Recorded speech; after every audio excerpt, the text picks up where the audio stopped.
तो सर आपका जो फ्रेमवर्क है एपिसोडिक पाइवट पे, तो आज आप मुझे वो सिखाइए कि जिसको देख के आप ट्रेड करते हैं एंड आप काफ़ी कंफर्मेशन देखते हैं कि मतलब आप भले ही रिजल्ट आए नहीं है लेकिन उसके रिएक्शन को देख के आप ट्रेड करते हैं। जी। तो वो बहुत ही इंटरेस्टिंग होगा आज हमारे सभी व्यूअर्स के लिए सीखने के लिए, तो आज उस पर बात करते हैं।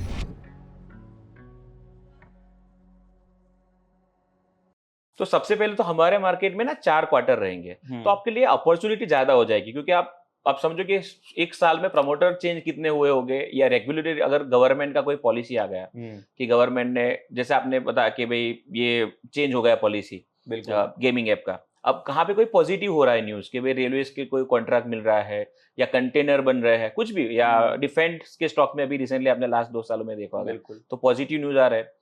तो वो सारी चीजें ना अगर सरप्राइजिंग लग रही है मार्केट उस पर सरप्राइजिंग रिएक्शन दे रहा है उसको फोकस करना है आपको। एंड क्वार्टरली अर्निंग आपके हर बार आपको मौके ज्यादा मिलेंगे। अल्टीमेटली क्या होगा कि आप न्यूज ट्रैक नहीं कर पाओगे। न्यूज में हो सकता है कि ऑलरेडी वहां पे पहले बाइंग हो चुकी हो।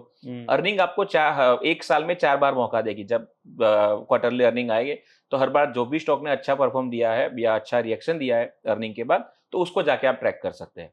तो that is the main reason कि आप पहले ब्लो आउट अर्निंग आप चेक करोगे। प्रमोटर चेंज ये एपिसोडिक बाइवोट बनता क्यों है, ये रिएक्शन क्यों आते हैं कि जहां पे एक प्रमोटर ने कोई चेंज ली है कि भाई अच्छा प्रमोटर एंटर हो रहा है कंपनी में और कंपनी या मार्केट उसको रिएक्ट कर रहा है कि भाई ये प्रमोटर का बैक रिकॉर्ड अच्छा है तो उसकी वजह से कंपनी में कुछ अच्छा ग्रोथ हो सकता है।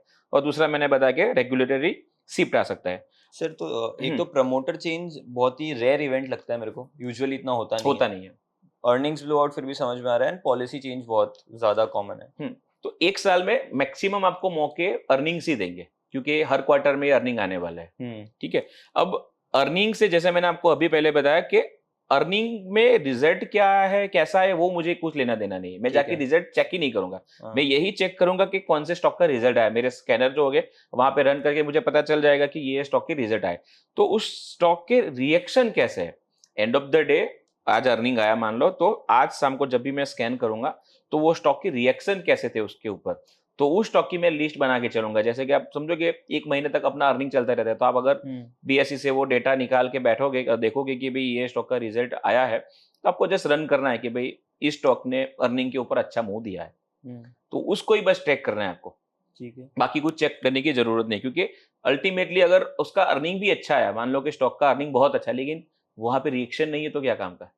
मैं चाहता हूं कि वहां पे बाइंग हो, वहां पे स्ट्रॉन्ग बाइंग हो उस स्टॉक के अंदर ताकि मुझे पता चले कि यहाँ पे इंस्टीट्यूशनल एक्टिविटी हुई है। ठीक सो है। एक रीजन वही है कि हम रिएक्शन देखेंगे, हम रिजल्ट नहीं देखेंगे, रिजल्ट की क्वालिटी नहीं देखेंगे। अब आते हैं इसके क्राइटेरिया कि जो एपिसोडिक पाइवोट या डिले डीपी का जो क्राइटेरिया क्या है क्योंकि किसी भी सेटअप आप ऐसे जाके बाय नहीं कर लोगे। तो सबसे पहला ये होगा कि स्टॉक ना नेग्लेक्टेड होना चाहिए। ठीक है। नेग्लेक्टेड से मेरा मतलब ये है कि स्टॉक जब ये अर्निंग कैंडल बनती है ना उससे पहले स्टॉक आइदर डाउन ट्रेंड में होना चाहिए या साइडवेज फेज में होना चाहिए। ठीक है, मतलब हम कोई भी ट्रेंडिंग स्टॉक नहीं पकड़ नहीं रहे। पकड़ेंगे। तो इससे क्या होगा आपने जो बताया ना कि अगर स्टॉक का अर्निंग अच्छा है ना तो सबको पता होगा। तो surprise element, surprise is a keyword here कि आपके लिए भी सरप्राइज होगा, स्ट्रीट के लिए भी सरप्राइज होगा। ओके। मान लो कि किसी को पता ही नहीं था कि अच्छा ये स्टॉक ने इतना अच्छा रिजल्ट दे दिया। बाकी जो पंडित इसका जो रिजल्ट का मान लो कि अज्यूम करके बैठा है कि इसका रिजल्ट इतना आएगा लेकिन उससे भी स्टॉक ने अगर अच्छा आउट परफॉर्म कर दिया, रिजल्ट दे दिया तो वो रिएक्शन आपको पता चल जाएगा क्योंकि सबको पता है कि अच्छा। रिजल्ट से पहले बाइंग हो जा रही है लेकिन कोई स्किप कर गया होगा स्टॉक को। भाई इस स्टॉक का तो ऐसा रिजल्ट आएगा हमने सोचा नहीं था। सो नेग्लेक्टेड पहला एक क्राइटेरिया है। ये फ्रेमवर्क है पूरा कि जहां पे एक पहला नेग्लेक्टेड होना चाहिए। नेग्लेक्टेड से मेरा मतलब यही है कि स्टॉक साइडवेज हो या डाउन ट्रेंड हो। अगर स्टॉक रिजल्ट से पहले 25-50% चला हुआ है तो आपको वो स्टॉक रिएक्शन आपके काम का नहीं क्योंकि वो हो सकता है कि सेल और न्यूज हो जाए कि स्टॉक का अर्निंग अच्छा आ गया और वहां पे बेच देना है। तो ये पहले सबसे क्राइटेरिया होगा। दूसरा कि small cap and mid cap का स्टॉक होना चाहिए। अगर आप टीसीएस, रिलायंस, आईटीसी वहां पे जाके ऐसे सोचोगे कि भाई यहाँ पे एक एपिसोडिक पाइवट बन जाए कि यहाँ पे अर्निंग का, तो क्योंकि वो ऑलरेडी बहुत बड़ी कंपनी है। आप ना ऐसी कंपनीज पकड़ो जहां पे टर्न अराउंड बन सकता है ओके। स्टॉक। एक ये क्या होता है कि पहले क्वार्टर का आपको रिजल्ट पकड़ना है कि पहली बार स्टॉक ने डाउन ट्रेंड या साइडवेज ट्रेंड के बाद अच्छा रिजल्ट पोस्ट किया तो उसके हो सकता है कि आने वाले 2 से 3 क्वार्टर भी उसके अच्छे बन सकते हैं क्योंकि स्टॉक में कुछ तो हुआ है। इंस्टीट्यूशनल बाइंग अगर इतनी बड़ी हुई है तो वो 15-20% के मूव के लिए तो बाय नहीं करेंगे। तो स्टॉक के अंदर पोटेंशियल होता है कि वो बहुत बड़ा मूव है। अब इस केस में आपको 1 क्वार्टर से 2 क्वार्टर और होल्ड भी करना पड़ सकता है अगर स्टॉक स्ट्रांग होल्ड कर रहा है तो सेकंड रीजन कि आप मिड कैप स्टॉक बाय करोगे या स्मॉल कैप स्टॉक बाय करोगे, क्योंकि अगर बहुत बड़ी कंपनी आपने बाय की इस रिएक्शन के ऊपर तो वहां पे ऑलरेडी बहुत सारी चीजें हो चुकी है, तो वो इतना बड़ा मार्केट कैप होगा तो वो उतना रिएक्शन देगा नहीं। तीसरा ये है कि आप जैसे मैंने कि म्यूचुअल फंड एंड जो इंस्टीट्यूशनल उसकी अंडर ओनरशिप वहां पे दिखनी चाहिए। तो अगर ऐसा कोई स्टॉक है कि ऑलरेडी वहां पे बाइंग दिख रहे कि भाई ये म्यूचुअल फंड ने ये स्टॉक पहले से बाय करके रखा और बहुत सारे म्यूचुअल फंड, तो आपको पता होगा कि भाई वो न्यूज ऑलरेडी फैक्टर इन थी, स्टॉक का जो अर्निंग आया था वो ऑलरेडी फैक्टर इन था। तो वो एक चीज होनी चाहिए कि वो स्टॉक्स अंडर ओनरशिप होना चाहिए, तभी तो वो बाय करने आएंगे।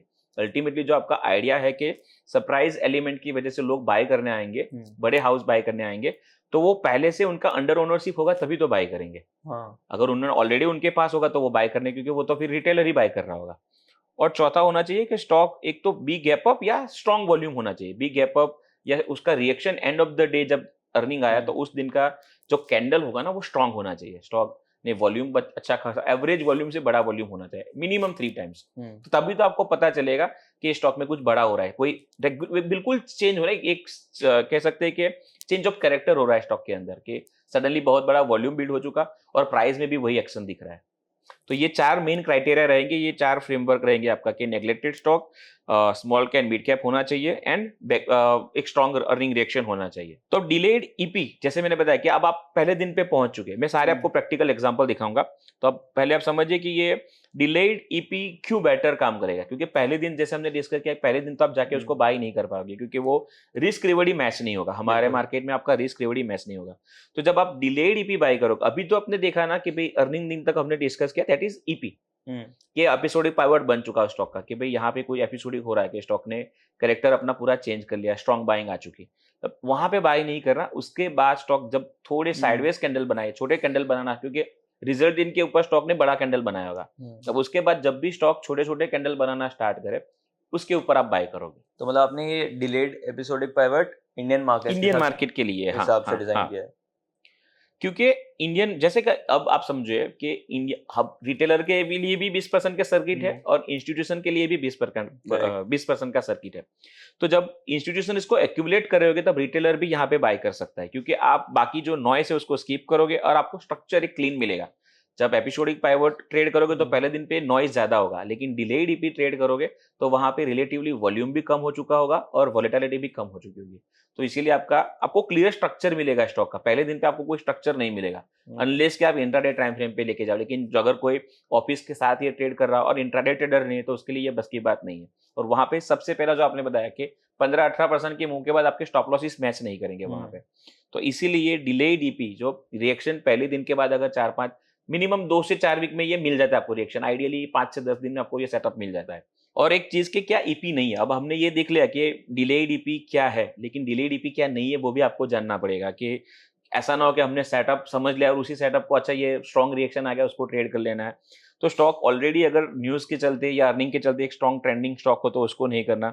अगर स्टॉक में वॉल्यूम नहीं है, क्योंकि अल्टीमेटली हमें चाहिए इंस्टीट्यूशनल एक्टिविटी, अगर वहां पे स्टॉक में वॉल्यूम नहीं है तो वो आपके काम का चीज है नहीं, क्योंकि वहां पे कोई है नहीं। और अगर ऑलरेडी कोई इंस्टीट्यूशनल को हाईली ओन कर रहा है, वहां पे नाम है, तो वो करना नहीं। एंड अगर कुछ केस में ऐसा बनता है कि स्टॉक्स ने मुंह तो दिया 15% का अर्निंग के रिएक्शन पे, गैप अप भी हुआ, लेकिन एंड ऑफ द डे अगर स्टॉक वो 15% की कैंडल अगर 2% पे या 3% पे कैंडल क्लोज हो रही है तो वहां पे भी लोग वो इंस्टीट्यूशनल को होल्ड करने नहीं बैठा, क्योंकि रिएक्शन अच्छा इतना स्ट्रॉन्ग रिएक्शन नहीं है। बिल्कुल। सो वो भी आपको चेक करना पड़ेगा। अब कुछ प्रैक्टिकल एग्जांपल देख ले इसके।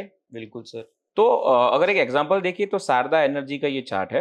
ओके सर, अभी तक तो हम सिर्फ एपिसोडिक पाइवट पे हमने कंडीशंस डिस्कस करी थी कि अक्यूमुलेशन होना चाहिए, नेग्लेक्टेड स्टॉक होना चाहिए, और अभी आपके चार्ट में मुझे 3-4 चीजें दिख रही है। ठीक है, तो एक एक करके आप ब्रेक डाउन करके हमें बताइए कि कौन सी चीज क्या है और वो क्या कंडीशन हमें बताती है। परफेक्ट। तो सबसे पहले अगर सबसे सिंपल चीजें से स्टार्ट करें तो ये जो मूविंग एवरेजेस जो आप देख रहे हैं एक्सपोनेंशियल मूविंग एवरेज है। ओके, ठीक है, तो वो 3 मूविंग एवरेजेस है। एक जो आपने ये ऑरेंज देख रहे हैं that is 10 day okay, daily chart है, एंड डेली के चार्ट पे एक्सपोनेंशियल मूविंग एवरेजेस है।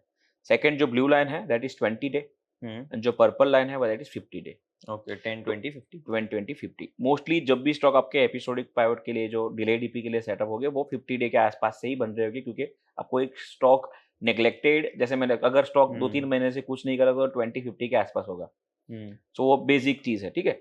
जैसे कि आप राइट टॉप पे देख रहे हैं, ये मैंने एक बनाया है एंड इस ये सारे इंडिकेटर की जो भी लिंक होगी मैं आपके साथ शेयर कर दूं तो व्यूवर को भी मिल जाएगा। ओके। तो यहाँ पे आप देख रहे हैं कि आर वॉल पहले जो राइट टॉप कॉर्नर पे देख रहे हैं, तो वो वॉल्यूम के लिए है।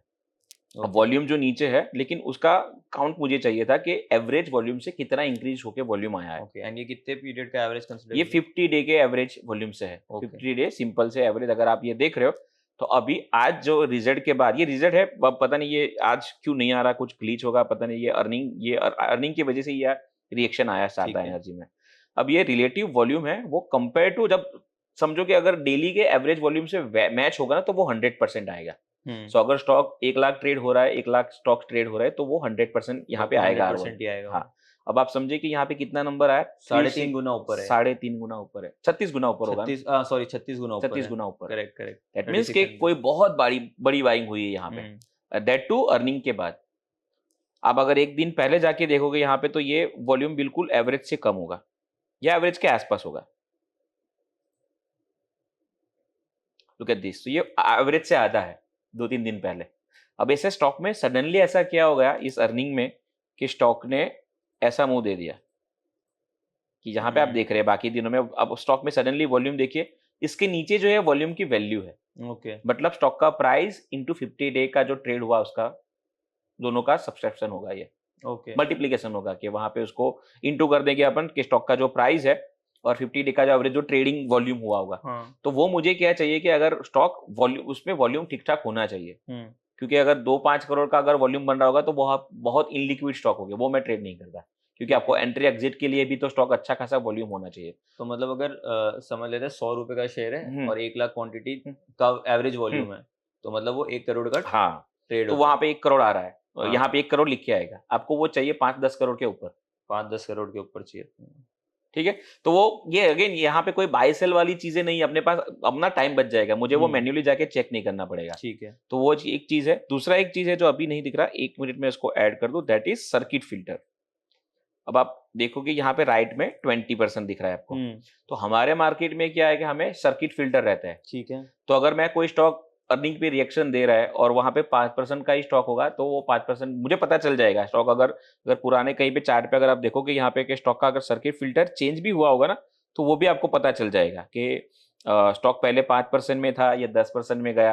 अगर जब भी स्टॉक ने ये बैक में चेंज किया होगा, अभी ये स्टॉक 20% की सर्किट में है, तो वो मैक्सिमम हमारे मार्केट की जो लिमिट है 20% की, उसको मैच कर रहा है। तो मुझे पता चल जाएगा कि अगर यहाँ पे स्टॉक अगर आगे जाके अगर 5% में गया तो मुझे एटलीस्ट ये ना, मुझे बहुत बार ऐसा होता था कि सेटअप बहुत अच्छा मिलता था, लेकिन फिर जाके मैं जीरो में डालता तो पता चलता कि स्टॉक तो 5% में है। ओके। तो वो स्टॉक में ट्रेड नहीं, क्योंकि वो T2T कैटेगरी में होगा, trade to trade, ASM GSM जो हमारे मार्केट में रहते हैं, तो उनको मैं ट्रेड नहीं करता। सर तो ये कैसे आता है ये कंडीशन? ये मैं आपको इंडिकेटर दे दूंगा और आप अपने चार्ट को, अपने जो ट्रेडिंग व्यू में ऐड टू फेवरेट करोगे तो अपने चार्ट पे आ जाएगा। ठीक है। और नीचे जो है वो बिल्कुल वॉल्यूम, प्लेन वॉल्यूम का है, कि जहां पे आप देख रहे हो HVQ, HVY, HVE दिखेगा। इसका मतलब ये है कि स्टॉक ने highest volume in the quarter generate किया है, highest volume in the year किया है यहाँ पे, एंड यहाँ पे आप देख रहे हो कि फिर से back to back highest volume in the quarter and highest volume in the year. तो हर एक फ्रंट पे आप चेक कर रहे हो कि स्टॉक का ऊपर प्राइस एक्शन भी चेक करो, क्योंकि वॉल्यूम इज बिग गेम है, इसके अंदर वॉल्यूम ही सबसे बड़ा गेम है। प्राइस तो है ही ऊपर जाएगा, लेकिन वॉल्यूम भी तो चाहिए होगा आपके। तो आपको हर एक फ्रंट पे, यहाँ पे भी वॉल्यूम कंफर्मेशन आप ले रहे हैं, यहाँ पे भी एंड सर्किट चेक करें कि भाई सर्किट वाला ना हो कोई चीज यहाँ पे। तो टेक्निकली आप यहाँ पे इसको देखोगे कि पहले दिन पे ये रिएक्शन है, ठीक है। अब आप वेट करोगे स्टॉक का कि भाई डिलेड ईपी, ये आपका ईपी बन चुका, यहाँ तक ये ईपी है। अब डिलेड ईपी किसके कहोगे कि स्टॉक जब भी थोड़ा पॉज लेने लगेगा ना, बिल्कुल साइडवेज, लुक एट दिस। तो अब आप देख समझिए कि स्टॉक जो थोड़े दिन पहले जिसका आर वॉल आपने देखा कि 36 टाइम था, वो 163 हो चुका, नीचे आ गया वॉल्यूम धीरे धीरे। तो ये वो ड्राई अप फेज है कि जहां पे इंस्टीट्यूशन एक्यूमुलेट करना स्टार्ट कर दे धीरे धीरे, या अगर वीक हैंडर हो गए, जो जिसने बाई किया होगा वो निकलना स्टार्ट करेंगे। तो यहाँ पे एक्यूमुलेशन स्टार्ट होने लगा कि लुक एट दिस। तो ये 55 पे पहुंच गया। अब जो 36 टाइम था वो आधा पहुंच चुका वॉल्यूम। करेक्ट। सो ये आपको हर एक फ्रंट पे आपको एक तो ये लो रिस्क मौका भी देगा, क्योंकि यहाँ पे आप पहले दिन पे मौका नहीं मिल रहा था, लेकिन अब आपको लो रिस्क मौका भी मिल रहा है। आप इसके ऊपर आप इसका बाय इनिशिएट कर सकते हैं। ओके। तो ये जो ग्रीन कैंडल है उसके ऊपर का हम बाय इनिशिएट कर देंगे। हाँ, यहाँ पे जो भी छोटा सा अगर पिवट फॉर्म होता है, लुक एट दिस, तो यहाँ पे कुछ भी फॉर्म होता है ऐसा, तो आप इसका हाई अपना मार्क करके बैठो, और जब भी ये इसका हाई क्रॉस करे, आप इसके ऊपर बाय कर लो। ओके, और मतलब विक के ऊपर का प्राइस हाँ, बाय कर लेंगे। अब आपकी प्रैक्टिस के ऊपर है कि अगर आपने प्रैक्टिस कर लिया इसमें थोड़ा, तो आप कैंडल के हाई, प्रीवियस कैंडल के हाई के ऊपर भी बाय कर सकते हो। ओके, आपको थोड़ा इसके अंदर प्रैक्टिस करना, आपको मल्टीपल सेटअप इसके जाके स्टडी करोगे तो वो आपके लिए इजी हो जाएगा। ठीक है। ठीक है, अब इसमें एक और सेटअप भी डिस्कस करें, तो EKC जो भी रिसेंट अभी बना है, तो यहाँ पे भी आप देख सकते हैं। वीडियो में आगे बढ़ने से पहले मैं आपको एक बात बताना चाहता हूँ, अधिकतर स्विंग ट्रेडर्स कंफर्म नहीं कर पाते या कौन सी स्ट्रेटेजी उनको ट्रेड करनी है, कैसे वो स्टॉक्स को आइडेंटिफाई करेंगे और कैसे एक अपना एक फ्रेमवर्क बनाए कि कहाँ पे स्टॉक यंग है, कहाँ पे स्टॉक एग्जॉस्ट हो चुका है, क्या स्टॉक को बाय करना भी चाहिए, कौन से स्टॉक को छोड़ना चाहिए, कैसे स्टॉक को स्कैन करेंगे, आपके स्टॉप लॉसेस कहाँ पे होने चाहिए, वो सारी चीजें मैंने स्विंग ट्रेडिंग के कोर्स में बनाया हुआ है, जिसका लिंक इस वीडियो के डिस्क्रिप्शन में आपको मिल जाएगा। अगर आप अपना स्विंग ट्रेडिंग इंप्रूव करना चाहते हैं तो आज ही जाके उस कोर्स को एनरोल कीजिए और अपनी प्रॉफिटेबल ट्रेडिंग जर्नी को स्टार्ट कीजिए। चलिए वापस वीडियो को कंटिन्यू करते हैं। पहले कंडीशन, अगर हम कंडीशन वाइज जाके चेक करें कि पहली कंडीशन हमारी यही है कि स्टॉक बिल्कुल साइडवेज होना चाहिए। ठीक है, तो आप देख रहे हैं कि स्टॉक पहले नीचे आ रहा है एंड फिर ये साइडवेज एक्शन स्टॉक का स्टार्ट हुआ है। ठीक है, अब यहाँ से अर्निंग पे ये रिएक्शन बना, अर्निंग के बाद ये स्टॉक ने 17% का मूव दिया एंड यू कैन सी कि 8,336, ओके, 83 टाइम्स, 83 टाइम्स वॉल्यूम यहाँ पे, highest volume in the year. Okay, तो यहाँ पे एक बड़ी इंस्टीट्यूशनल बाइंग का क्लियर, अब रिटेलर मिलके तो इतना बड़ा वॉल्यूम जनरेट नहीं कर सकते, वो हम जानते हैं। तो अब यहाँ पे हमें वेट करना है कि भाई कोई साइडवेज एक्शन बिल्ड हो। जब भी ये साइडवेज एक्शन बिल्ड होने लगे, जब इसका हाई जब भी क्रॉस करे, दैट्स योर बाय पॉइंट। अब इसके ऊपर आप बाय कर सकते हैं। ओके, तो इसके ऊपर हम बाय कर लेंगे। एंड सर इसे ट्रेल हमें कब तक करते रहना है? इसका सबसे पहले स्टॉप लॉस आपका 4-5% रहेगा, तो क्योंकि आप बड़ा रूम, बहुत टाइट स्टॉप, क्योंकि ये ऑलरेडी ये टाइट कैंडल है, अगर आप देखोगे 148 तो ये 5-6% का ही कैंडल ऊपर से नीचे रेंज होगा। एंड सर ये इसमें अपने आप एक बेस सब ने बनाया है, लाइक मतलब अगर हम देखेंगे वो जो प्राइस है कि वो नीचे आता है पर उस लिमिट तक नहीं आता, नहीं आता। हाँ, एक तो उसी उधर ही स्टॉप लॉस हम रख लें हमारा, उसका नीचे आप अपना स्टॉप लॉस रख सकते हैं। अगर स्विंग लो, अगर आइडियली 5% से ज्यादा आपका स्टॉप लॉस नहीं होना जिसके इसके अंदर। ठीक है, और आप ट्रेल तब तक करोगे, यहाँ पे 20 AM ऐसे ट्रेल करना बेस्ट रहेगा अगर आप प्रॉफिटेबल ट्रेड, क्योंकि आप अगर वो आपका स्टॉप लॉस हो गया तो आपको 20 से ट्रेड, कुछ लोग यही समझते हैं कि भाई इसको 20 से बाय करने के बाद ही नहीं बाय करो, तो उसके उस पॉइंट के आपका स्टॉप लॉस फिक्स होना चाहिए, उधर से 5%। हाँ, उधर से 5%। लेकिन अगर आपने एंट्री कर ली तो उसको फिर 20 से ट्रेल करो। ओके, तो जब तक ये स्टॉक 20 के नीचे क्लोज नहीं होता, क्योंकि अब ये क्वार्टर इसका पहला अच्छा हो सकता है कि आने वाले 2 क्वार्टर भी इसका और अच्छा परफॉर्मेंस दिखाए, तो एक क्वार्टर से दूसरे क्वार्टर तक स्टॉक ने बहुत अच्छा परफॉर्म कर दिया होता है। बिल्कुल। अभी तक हमने डिस्कस कर लिया कि ईपी क्या है, अब डिलेड ईपी क्या नहीं है, आपको कौन से सेटअप नहीं देखना है, वो भी कुछ डिस्कस कर ले। तो अब ये जियोजीट फाइनेंशियल का चार्ट है 2024 का। अब आप ये देख रहे हैं कि अर्निंग के बाद यहाँ पे 10% का कैंडल आया और वॉल्यूम भी 1600% का है, लेकिन वो एग्जैक्ट वही सीनेरियो जो आप बोल रहे थे ना कि मैक्सिमम स्टॉक्स में अर्निंग से पहले मूव आ जाता है। लुक एट दिस, तो ये अर्निंग से पहले 52% चल चुका है। बिल्कुल। तो ये डिले, यहाँ आप अगर सिर्फ रिएक्शन देखोगे ना तो आप ये गलती करोगे कि आपने ये देखा कि रिएक्शन तो स्टॉक का अच्छा है, यहाँ पे सरप्राइज एलिमेंट नहीं है। सरप्राइज का मतलब ये नेग्लेक्टेड का मीनिंग हम इसीलिए देख रहे हैं क्योंकि आप देखोगे आने वाले दिनों में ये भी टाइट रेंज में गया, बट यहाँ पे आपको मौका नहीं मिला, ये अल्टीमेटली नीचे गया फिर बाद में। तो ये ब्रेकआउट का अटेम्प्ट हुआ यहाँ पे। अब कोई कहते हैं ना, बहुत लोग पूछते हो कि आपको भी कि ये फेक ब्रेकआउट से बचना कैसे है, तो ये चीज अगर आप चला हुआ स्टॉक में जाके ब्रेकआउट देखोगे जो ऑलरेडी स्टॉक अच्छा खासा चल चुका है, तो वहां पे ही, क्योंकि मैक्सिमम लोग वहीं पे फंसेंगे जहां पे ऑलरेडी बाइंग, आज लुक एट दिस, तो ये गया नीचे अभी। तो आप किसी और का माल खरीद रहे हो, आप किसी और को अपने स्टॉप लॉस लेके किसी और का आप अपने को दे रहा है वो स्टॉक्स। तो इस चीजों से समझ कि ये डिले डीपी नहीं है, जब ऑलरेडी चीजें स्टॉक्स आपके अर्निंग से पहले वो ऑलरेडी स्टॉक ने मुंह दे दिया तो वो डिले डीपी नहीं है। ठीक है, तो सर अभी तो मेरे लिए 2 दुविधाएं। पहला तो आपने बोला कि ये स्टॉक स्कैन कैसे कर सकते हैं, वो बताइए आप हमें। मैं आपको एक वॉल्यूम स्कैन दूंगा और वो स्कैनर से, जैसे आपको बताया कि आपको पहला दिन का ही जो, क्योंकि ये अल्टीमेटली एक एक्सपेंशन हो रहा है, तो पहले दिन पे जब ये स्टॉक स्कैन हुआ या ये एक्सपेंशन दिया होगा वो आपके स्कैन में आ जाएगा। बिल्कुल सिंपल सा स्कैन है, आप चाहो तो आप भी बना सकते हो कि मुझे चाहिए क्या कि 6-6.5% ऊपर की कैंडल बनी हो, क्योंकि 5% सर्किट वाले स्टॉक आए नहीं कई बार, इसीलिए आपको 4% वाले स्टॉक आप स्किप भी कर जाओगे अगर रिएक्शन आया होगा। तो मुझे क्या चाहिए कि स्टॉक में एंड ऑफ द डे 6.5% का मूव दिया, अगेन क्योंकि 5% वाला सर्किट वाला आया नहीं, स्टॉक का एवरेज वॉल्यूम जो 50 डे का एवरेज वॉल्यूम है वो 3 टाइम्स ज्यादा ट्रेड हुआ, तो जहां पे आपके आर वॉल 300 से ऊपर आ जाएगा।